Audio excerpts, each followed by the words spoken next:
Welcome to study classes. 12th mathematics में भाग 1 आपका जो एनसीईआरटी का भाग 1 है वो कंप्लीट हो चुका है। भाग 2 की चर्चा हमको करनी है। भाग 2 में जो आपका टॉपिक है, जहाँ से शुरुआत हो रही है भाग 2 की, 7वां चैप्टर है इंटीग्रेशन यानी समाकलन। आपको इस भाग में 7 चैप्टर पढ़ने हैं। कुल 13 चैप्टर आपको पढ़ने हैं। 13 चैप्टर्स में से भाग 1 में 6 हैं और भाग 2 में 7 चैप्टर हैं। और उनमें से पहला जो चैप्टर है वो है समाकलन यानी इंटीग्रेशन। समाकलन क्या है? आप डिफरेंशिएशन पढ़ चुके हैं। y बराबर 5x स्क्वायर धन 7x धन 5 लिखा है, तो इसका डिफरेंशिएशन आप पढ़ते हैं dy बाई dx बराबर 5 constant d by dx of x square 7 d by dx of x और plus d by dx of 5। ये आप इसका अवकलन पढ़ते हैं, डिफरेंशिएशन। और ये हो जाता है आपका 10x, क्योंकि x स्क्वायर का डिफरेंशिएशन 2x होता है, तो 5x 5 गुणे 2x माने 10x। ये 7x का डिफरेंशिएशन 1 हो जाता है और 5 का 0, यानी आपका उत्तर आ जाता है 10x धन 7। ये आपका y बराबर 5x स्क्वायर धन 5x धन y बराबर 5x स्क्वायर धन 7x धन 5 का डिफरेंशियल होता है x के सापेक्ष। अब यहाँ हम देखें, इसको अगर हम इतना लिखते हैं 10x dx 7 dx, क्या किया गया? ये डिफरेंशिएशन का रिवर्स प्रोसेस है, व्युत्क्रम क्रिया है, रिवर्स प्रोसेस है, और इसी को हम समाकलन कहते हैं। अभी हम फार्मूले की बात करेंगे तो आपको समझ में आएगा। तो ये 5x स्क्वायर धन 7x। अब यहाँ एक बात आती है कि हमारा यहाँ y का मान ये दिया हुआ था और यहाँ y का मान इतना मिल रहा है, यानी +5 नहीं मिल रहा है। तो ये +5 मिले, इसके लिए हम क्या करते हैं, यहाँ एक कांस्टेंट c लगा देते हैं और c की वैल्यू हम ज्ञात नहीं कर सकते हैं यहाँ पर, जब तक कुछ कंडीशंस न दी हो। x और y के मान दिए होंगे तो c ज्ञात कर सकते हैं, अन्यथा c नहीं ज्ञात कर सकते हैं। यानी मतलब ये हुआ कि integration is the reverse process of differentiation. Integral यानी समाकलन जो है वो अवकलन का व्युत्क्रम क्रिया है, यानी उल्टी क्रिया है, व्युत्क्रम प्रोसेस है। और जब हम कहीं किसी फलन का इंटीग्रल करते हैं तो उसमें एक अचर राशि जरूर जोड़ देते हैं, और जब अचर राशि जोड़ देते हैं तो हमको ये फलन प्राप्त हो जाता है। उस अचर राशि का मान 0 से लेकर कुछ भी हो सकता है, धनात्मक ऋणात्मक कुछ भी हो सकता है। तो ये बात हुई समाकलन की कि समाकलन होता क्या है। समाकलन हम फिर एक बार चर्चा करें।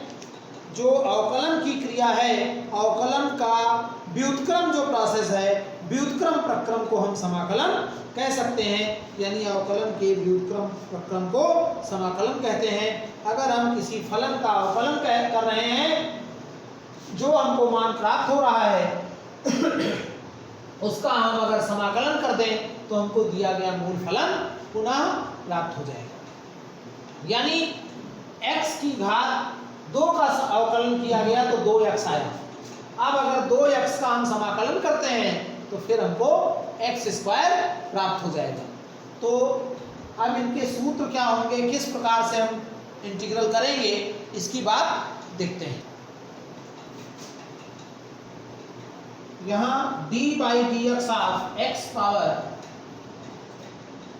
n+1 अगर लिखा है और बटे में n+1 लिखा है, तो इसका जब आप अवकलन करते हैं तो x की घात n मिल जाएगा। अब यहाँ से चूंकि इसका अवकलन x की घात n है, इसलिए इसका समाकलन ये होगा, यानी इसी को हम समाकलन के रूप में अगर लिखें, या हम यहाँ लिखें समाकलन x पावर n dx, तो ये हो जाएगा n+1 अपान n+1। और हमने अभी चर्चा की थी कि जब हम समाकलन करते हैं तो एक नियतांक c जरूर जोड़ देते हैं। क्यों जोड़ देते हैं? क्योंकि c का मान 0 से लेकर कुछ भी हो सकता है, लेकिन यहाँ पर एक शर्त है कि जो n का मान है वो -1 नहीं होना चाहिए, यानी n ≠ -1। ये समाकलन का जो फार्मूला है वो तभी लगेगा जब n बराबर -1 के अलावा कुछ भी लिखा हो, तो हमारा ये फार्मूला लगेगा। और इसी प्रकार से हम आगे समाकलन का सूत्र अगर लिखें, cos x का समाकलन integration of cos x is equal to sin x। क्यों sin x? क्योंकि sin x का अवकलन cos x होता है, sin x का अवकलन cos x होता है, इसलिए cos x का समाकलन sin x होगा। और इंटीग्रेशन ऑफ sin x ये माइनस cos x हो जाएगा। माइनस cos x क्यों होगा? क्योंकि cos x का अवकलन माइनस sin x होता है, तो sin x का अवकलन माइनस cos x हो जाएगा। इसी प्रकार से sec² x का इंटीग्रल tan x, क्योंकि tan x का डिफरेंशिएशन जो होता है वो sec² x होता है, इसलिए sec² x का इंटीग्रेशन tan x हो जाएगा। cosec² x का निकालें तो cosec² x का समाकलन माइनस cot x हो जाता है, क्योंकि cot x का अवकलन माइनस cosec² x होता है, तो ये माइनस cot x हो जाएगा। sec x का अवकलन sec x tan x होता है, इसलिए sec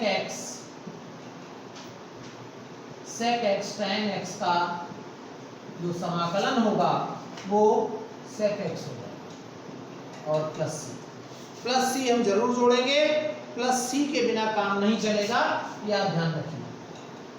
cosec x cot x का समाकलन माइनस cosec x हो जाता है। उसी प्रकार से सब जैसे सूत्र हैं सब एक ही तरीके के सूत्र हैं, ये आपको ध्यान रखने की जरूरत है। sin इनवर्स x का अवकलन होता है 1/√1 - x², इसलिए 1/√1 - x² का समाकलन हो जाएगा sin inverse x। sin inverse x हम इसके समाकलन को लिख सकते हैं। इसी का समाकलन माइनस cos इनवर्स x भी लिखा जा सकता है। क्यों? क्योंकि cos इनवर्स x का जो अवकलन होता है वो -1/√1 - x² होता है। वैसे जनरली हम यही लिखते हैं। tan इनवर्स x का अवकलन होता है 1/1 + x², तो 1/1 + x² का जो समाकलन होगा वो tan इनवर्स x हो जाएगा। इसी प्रकार से sec इनवर्स x का समाकलन, sec इनवर्स x का अवकलन होता है 1/x √x² - 1, तो इसका समाकलन हो जाएगा sec इनवर्स x। और इसी का समाकलन माइनस cot इनवर्स x, और इसका समाकलन हम माइनस cosec इनवर्स x भी लिख सकते हैं।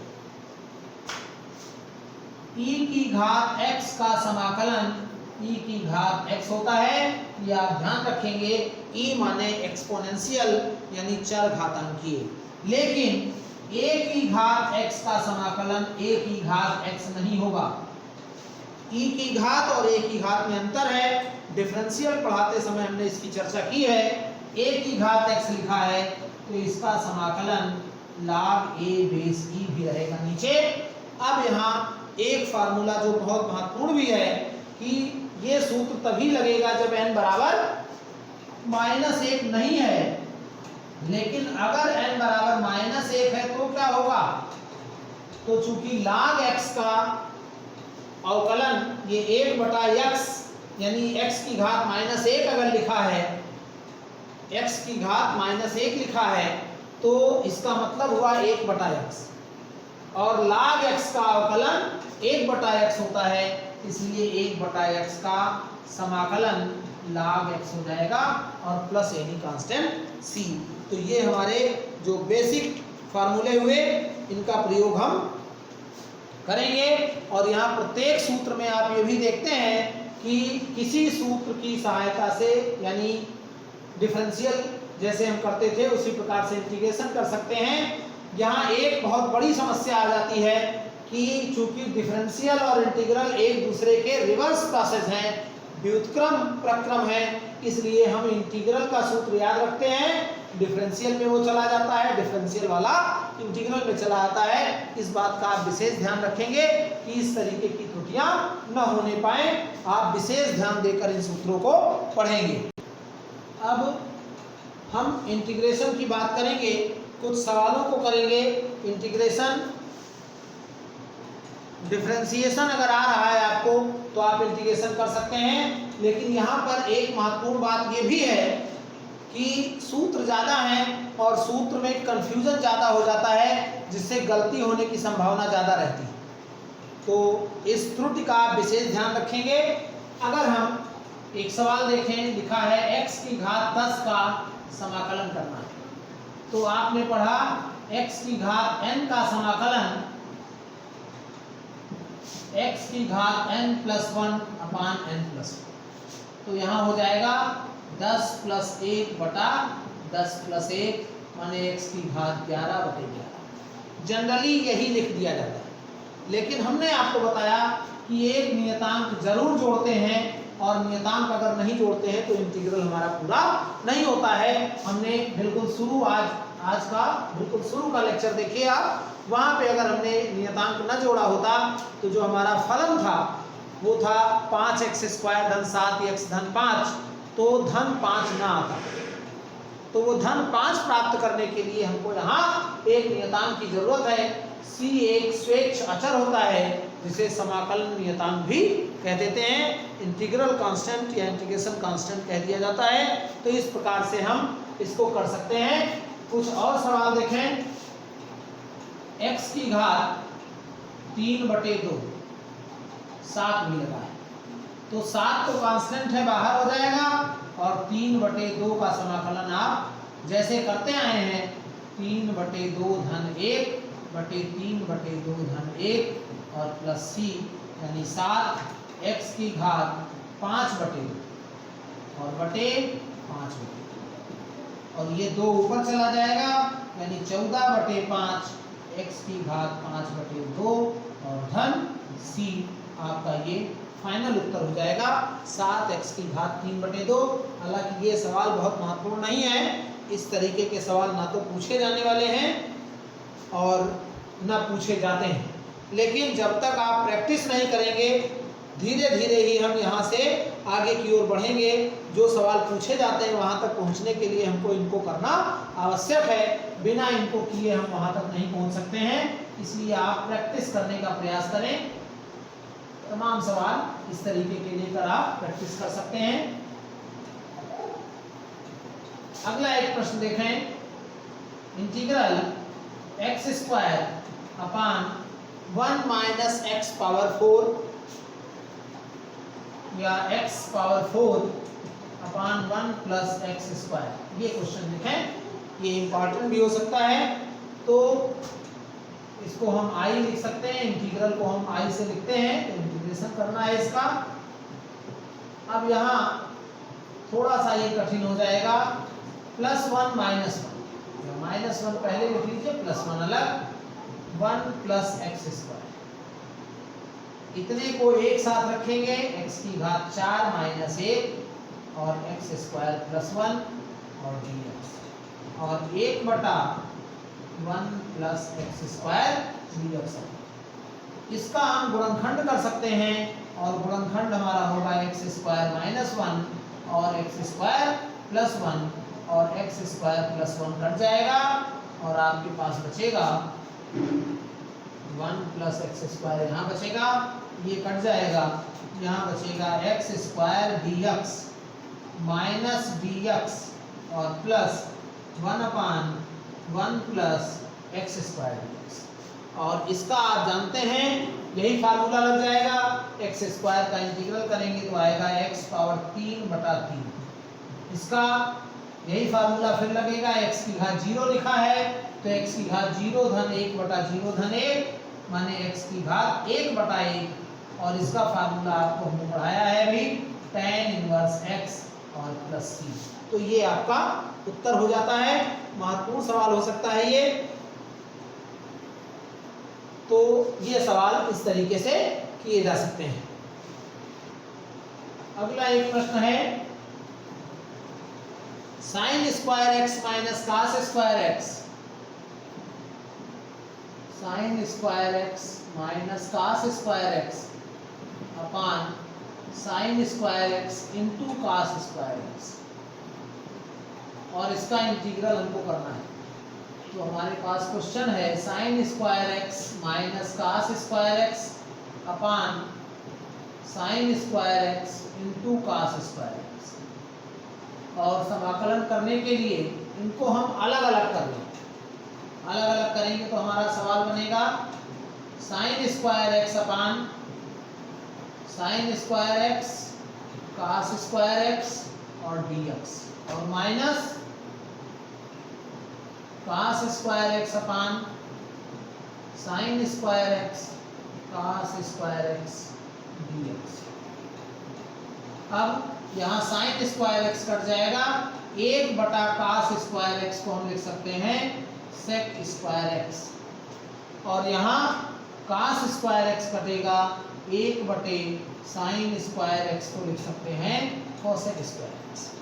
अब सेक स्क्वायर एक्स का इंटीग्रल हो जाता है tan x, cosec square x का इंटीग्रल आप पढ़ चुके हैं माइनस काट x होता है, तो ये माइनस माइनस से प्लस काट x हो जाएगा, और प्लस एनी कांस्टेंट c लगा देते हैं।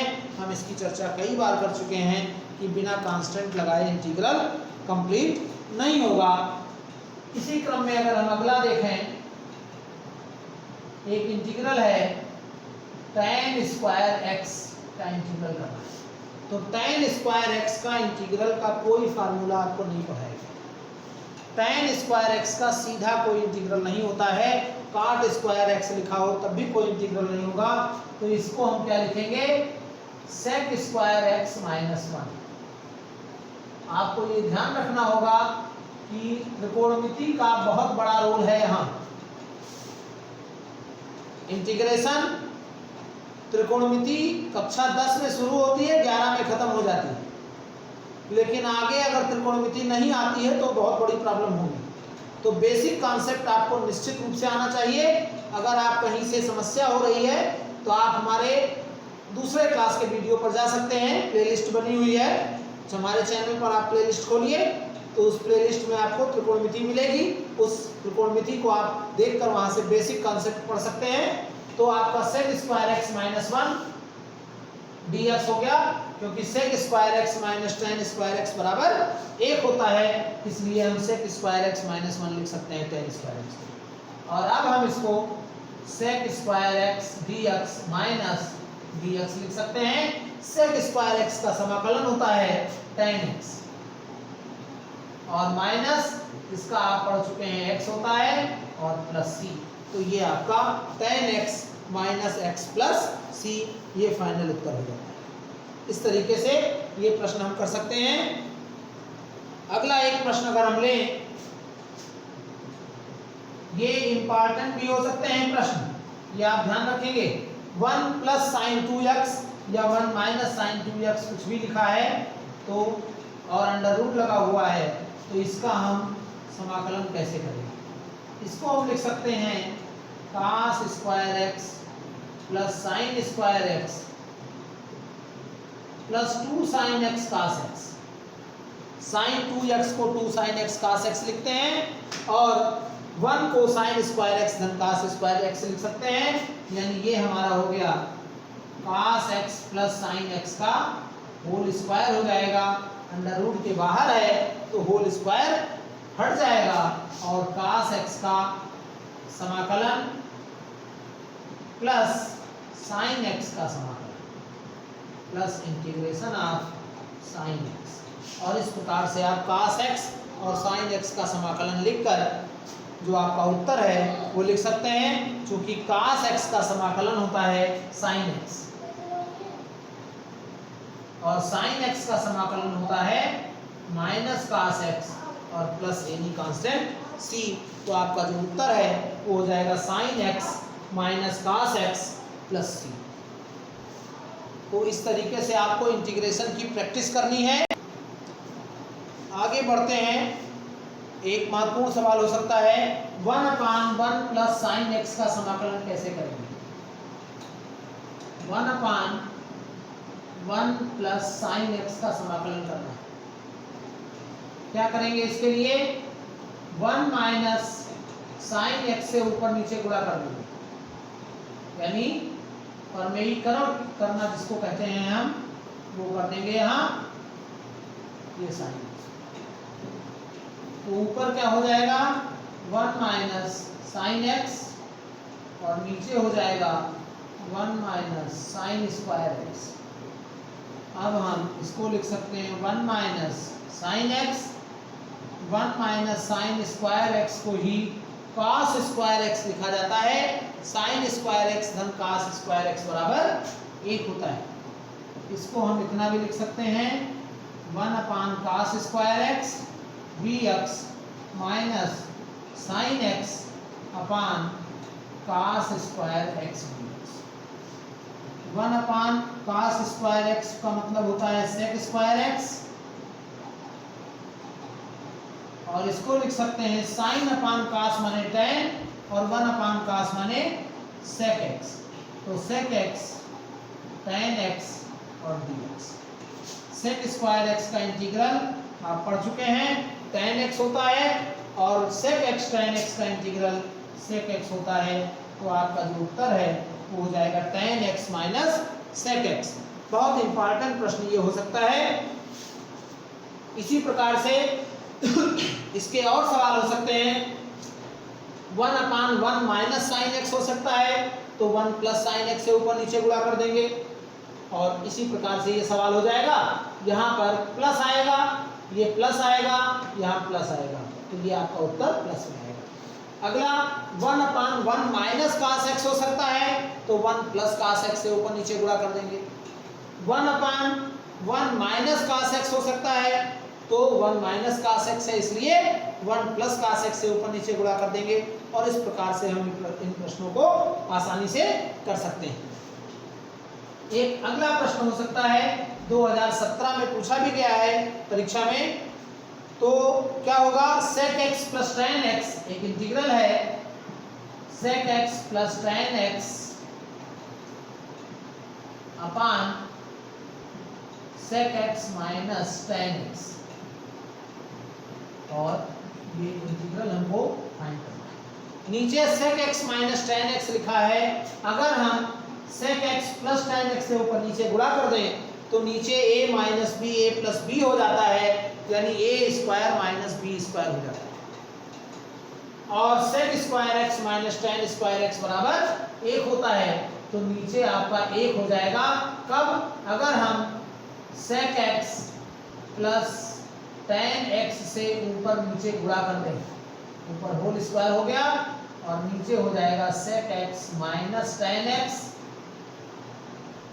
और sec x plus tan x और डी एक्स। ऊपर हम लिख सकते हैं sec square x plus tan square x plus 2 sec x into tan x और अपान हो गया sec square x minus tan square x. तो हर की बात तो यही खत्म हो गई, क्योंकि 1 ये sec square x minus tan square x बराबर 1 होता है। लेकिन ऊपर हमारे पास जो दिया है वो है, बच रहा है sec square x plus tan square x plus 2 sec x into tan x. और अब हमको इसका समाकलन करना है, तो आपको ये देखना है कि क्या सबका समाकलन हमको आता है। सेक स्क्वायर एक्स का समाकलन हमको आता है, क्या होता है टेन एक्स होता है। टेन स्क्वायर एक्स का समाकलन नहीं आता है, तो इस टेन स्क्वायर एक्स को हमको सेक स्क्वायर एक्स माइनस 1 में बदलना पड़ेगा, और सेक एक्स टेन एक्स का समाकलन भी आता है। सेक एक्स टेन एक्स का समाकलन यहाँ हम कर भी चुके हैं, सीधे सीधे फार्मूला होता है सेक एक्स।